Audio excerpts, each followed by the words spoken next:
Holly. Hello. And hello, everyone, and welcome to another episode of Event Props Together at Home. I'm very excited today to have the fabulous Holly with me on the chat. I've never actually met Holly, but I follow her and her event agency on social media religiously. So I'm going to hand it over to Holly, who's going to tell you a little bit about who she is, what she does, where she is, and what the situation is where she is right now. So over to you, Holly. So, hello everyone. I'm Holly Moore. I live in Manchester, well, just outside Manchester in the UK. So we're currently on week 4 of lockdown with just announced another 3 weeks. So I'm self-isolating on my own. All my family are other parts of the country in America, but I'm quite resilient anyway. So I'm not, I'm having my down days, but then everybody is, I think. In the event space, so I founded a few businesses. We've got Make Events, which is the main business, which is corporate creative comms events agency. We started in 2012. We've got HM Events, which is like luxury private parties, weddings and events for those people who want to splash a bit of cash on an exciting event. We've got Make Events Venue Find, and within that we've got Make Events Studio, which is like content creation, which is obviously quite important at the moment. But we're just launching and working on at the moment the Anything Is Possible brand. Ooh. Which is basically I can tell you more about that, but it's more of a lifestyle brand about anything is possible that we're going to channel through digital and live events. Fantastic, exciting stuff. I can't wait to see that. So obviously at the moment we're all in home office or trying to work from home. Yeah. How does that look for you? Do you have like a dedicated space you've set up, or are you kind of moving around? What is your schedule like daily? I tried. So it started off in the kitchen where I always, if I'm working, I'll work at the dining room table or the bright spot, depending how I feel. And then I set up it's on my social actually. I've got like a gym stroke office in that I've had converted in the garage. And I was working from there, but then I quite like that being my gym and leaving it. I'm just kind of working in the kitchen, but I've got that many like Zooms and things like that it's probably better in there anyway, because it's better light and stuff like that. So I'm not as disciplined as everybody else, I don't think, with this working space. I'm a bit more like where I feel like it on the day. So what are your 3 daily essentials? So for while I'm working at home, so exercise is the first one. I would typically work out in the morning where I can, like depending on my schedule, but I'm not very good at training on my own. Even though I love the gym, I just don't like training on my own. So I'm doing like a PT session online with my PT in the morning. So that kind of at 7:30. I would normally do it earlier actually, but it's actually been quite nice. So I tend to like get up, have a coffee, do a few emails, go to the gym. So that's the one thing I definitely have to do. And I mean, this is like non-work related, really trying to get my 10,000 steps a day in, because my workout might just be like weights. So I'm trying to get out and have that walk. Yeah. On a day like today, it's quite hard because I've got a really busy schedule right this evening, so that's a bit annoying. My other thing is my team meetings. So typically with the team, we used to have a Monday morning meeting, and then I'd have a heads of department meeting in the afternoon. But what we're doing at the moment is, and it's a bit indulgent for me really, we're having a 9:30 Zoom and a 4:30 Zoom. Okay. Which is a bit overkill, and a lot of it's talking about like what you've had for lunch and what you're exercising today. But just for my peace of mind at the moment, it's really nice to know what everybody's doing, and also, I am on my own, it's nice to have that interaction, and it top and tails the day. So yeah, exercise, steps, and then this kind of structure to the day where I have to see the team at 9:30, I have to see them at 4:30. That's fantastic. In this time, in these few weeks that you've been in lockdown, have you come to some realizations about yourself at all? Yes, a lot. Yeah, I think that, and I've just done a talk on this actually. I think prior to lockdown, I'd been away and I'd been to LA to see Oprah Winfrey. It was like a big goal. Yeah. And prior to that, I'd felt like I'd lost my purpose a bit, and I couldn't work out what it was, in that I was like, what am I doing it for? I don't know what I'm doing it for anymore. I was in the nitty gritty too much, not doing everything that I love. And, it'd be like, oh, there'll be a networking event going on, and I'm sat on my emails, and I just didn't know. And I went to LA, I guess, looking for some clarity, but still didn't necessarily have that clarity. And then when we got back and this all kicked off, like literally, you have no choice to step into your leadership role. I hadn't been in for a while. Yeah. And I think I'd been managing, and that's not what I'm good at. I'm good at leadership. So if I take away all the negative and the horrible things that are happening outside of my four walls, Yeah. for me, I've really stepped into my lane, and I feel like the team that I've got are just incredible. And the trust, we were saying this morning, the trust that we've all built up over the last 4 to 6 weeks, I mean, it will just never, that will never go wherever we are in the world. I think this bond that we've got. Absolutely. So, and what it's allowed me to do, and again, I had a very frank discussion with the team this morning, is that, I've produced events for, God, however many years now. And actually, my passion now lies in growing the brands. I haven't mentioned, the sub-brands that we've got. Yeah. And I love client events, don't get me wrong, but I am now ready to step up because I want the team to step up, and the team deliver without, I'll get messages on LinkedIn like, oh my God, Holly smashed it again. I'm like, no, it wasn't me. It wasn't anything to do with me. It's all the girls, or the guys or whatever. So it's made me realise, I think I was scared of saying what I now really want, because I was worried that clients would think I don't care, or the team would think I'm lazy or can't be bothered. That's like my own issue, my own self criticism.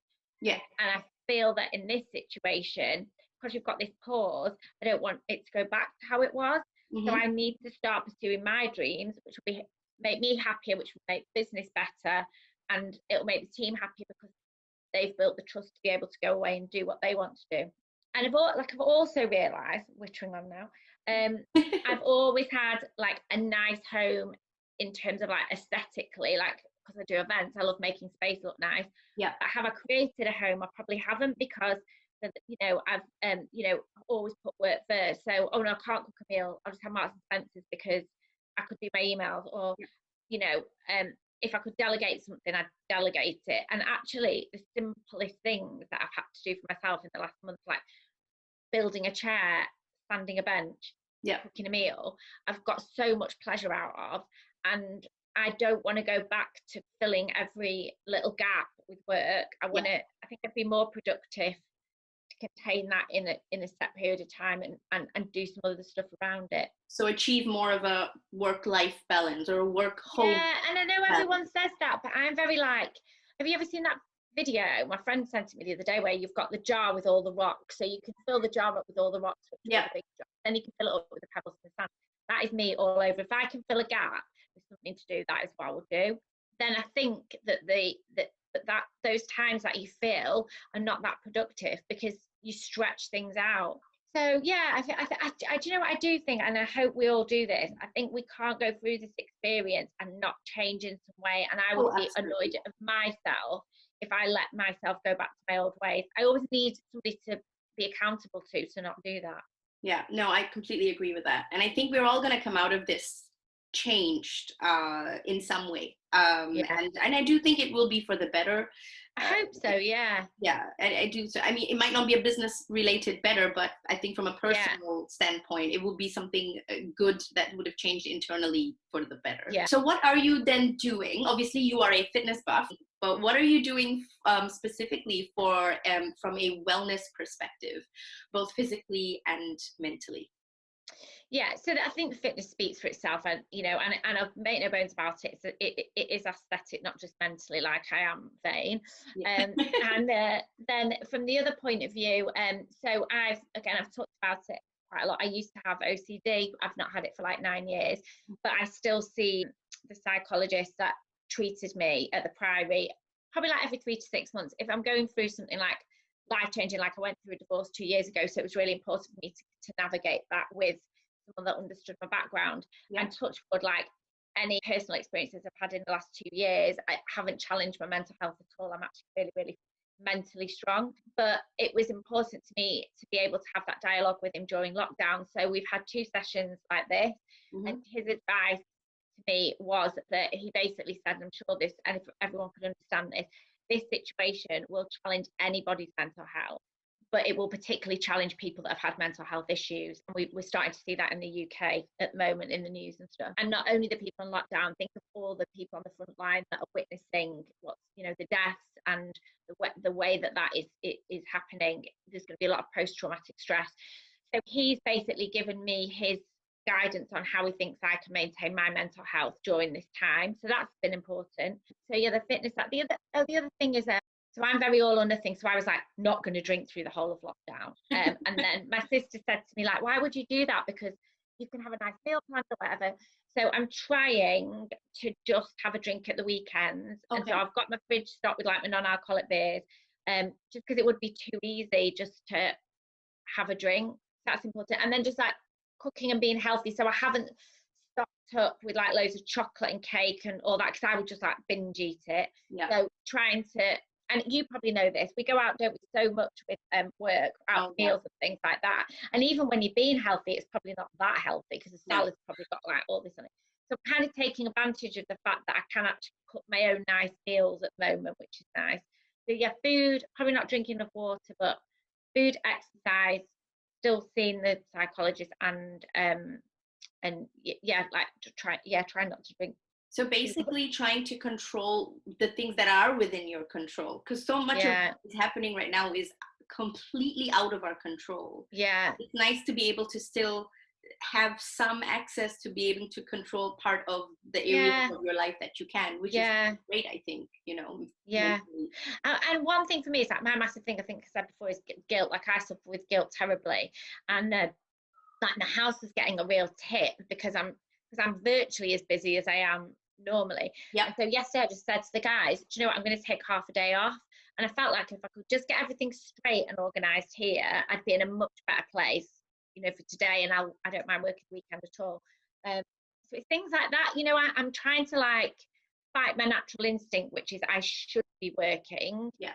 To go, well, actually it's fine because I know I'm going to work on Sunday. Yeah. And actually, even if I wasn't, does that really matter? You know, like you say, just been a little bit easier on yourself. Yeah, absolutely. I think we all need to take a break. Absolutely. And not feel bad about it. Terrible, isn't it, the way we are with to ourselves? It is, but I think it's also an event. I think it's an event prof thing as well. If that we don't, just because of the nature of our work, the timelines are always so blurred. You can so right, in the morning, and then you're up at 6 to be there for registration, and everything is so blurred that I think as event professionals, it's always harder to find the lines. You know what, you've got something there, because when you think about it, in another industry, if a client said to you, all right, yeah, could you work from 5 a.m. to like 2 a.m, it just would be unheard of. Whereas we'd feel bad to say, oh, well, actually, I can only do 8 hours, and then somebody else will be on. Like, that's just not in our nature. So you're probably right there. We've got that nature to please and to do over and above, and it's just second nature. So, you know, obviously now a lot of us have been watching a lot of content online. We are, you know, reading again, lots of, you know, from everyone I've been speaking to. Can you give me any recommendations of anything you've been reading or watching, or someone you've been following, been bringing you some positive vibes and some happiness and energy in this period? Well, I mean, I said I was going to read. I've got a stack of books at the side of my bed that I've not read. I've watched a couple of, maybe a couple of hours worth of TV. Like, I've literally watched nothing. I don't know what I've been doing, actually. But my go-to, I guess, is at the moment is have you heard of Rachel Hollis? I don't know if she's got to you over. Yeah. So for those that don't know, I'm slightly obsessed with her.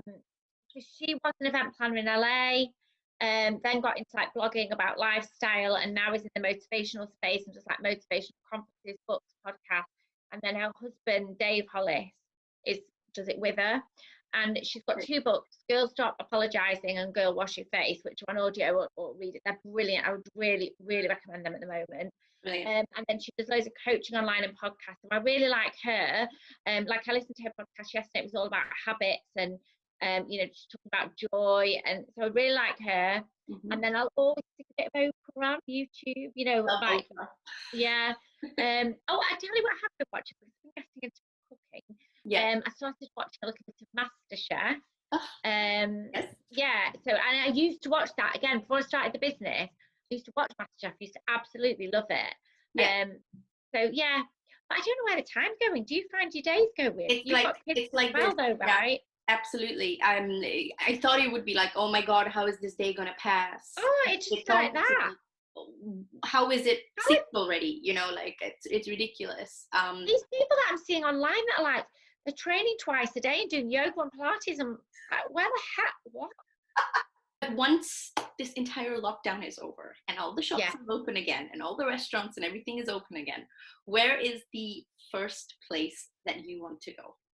My mum and dad. So my mum and dad self-isolated maybe 4 6 weeks ago. So they live in the Cotswolds, which is like 2 3 hours down. So Yep. what they've said is that when lockdown is lifted, they want to stay in for a few more weeks because they're like mid to late 70s. Yeah. They'll be my first. So I said I'll go to them before I go to anything. And then I'm self-isolating. Then, Yep. and I'm sure most women get this, I am going to the beauticians. Yeah. Something done with these boots, my nails. Yeah. I mean, like everything, because I mean, have you seen that thing on the internet that says when lockdown's over, it's going to be for all the men, it's going to be like a scene from Thriller when we all come out like looking how we should look. So mum and dad, beauty regime, and then just so I've got like my best friends, seeing all of them, and to be honest, like the team at work is so close. Yeah. And we've really got to know each other's partners a lot better over like the lockdown because we've had these virtual parties. So just I'd love to get all like our clients, everybody back at the office, go to Barry's boot camp class, you know, just like all your normal stuff. And once we can all get back on a plane again and travel somewhere, where do you want to go? So my sister lives in Washington, so and she's recently moved out, so I want to go there first. And then I was looking at actually, so Rachel Hollis, who I mentioned before, she's doing a conference. She's doing two at the tail end of the year, either San Diego or Texas. So I want to go to one of them. Fantastic. Luckily, I packed in a few like 3 holidays between November and January. Yeah. So I feel like I actually did have a good holiday. Yeah. And last question, I can't believe it's come to an end, but yes, what advice do you have for all of us event profs that are, you know, in this situation together right now? So I can only, and this will probably sound a bit left field really, but I think I had a wobble last weekend because I thought, as we were talking before we went live, you know, what is the face of the industry going to look like? Our businesses, depending on what space you work in, rely on X amount of people, shoulder to shoulder, in a confined space, essentially. So I think it's about, now listen, I always want to be in events and customer facing and, you know, whether they're educational events or whatever they are. But I think, you know, I did have that thought this weekend, what would I do if I didn't do events?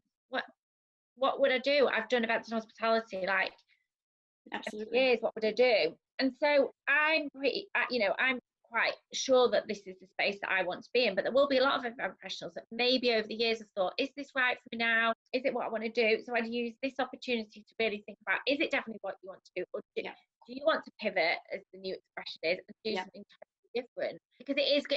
I do, but like I said to you, I am a positive person, but the event is going to change. Yeah. And it certainly is going to take a while to get to where we want to be. It's just being sure that that's your path still, because if it's not, wow, what an amazing opportunity to change and, you know, do something.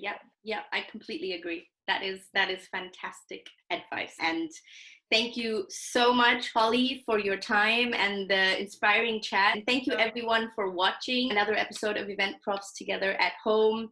I'm Sabrina Myers from Hot Hospitality Exchange. Thank you again, Holly, and I'll see you all guys at the next one. Take care. Bye.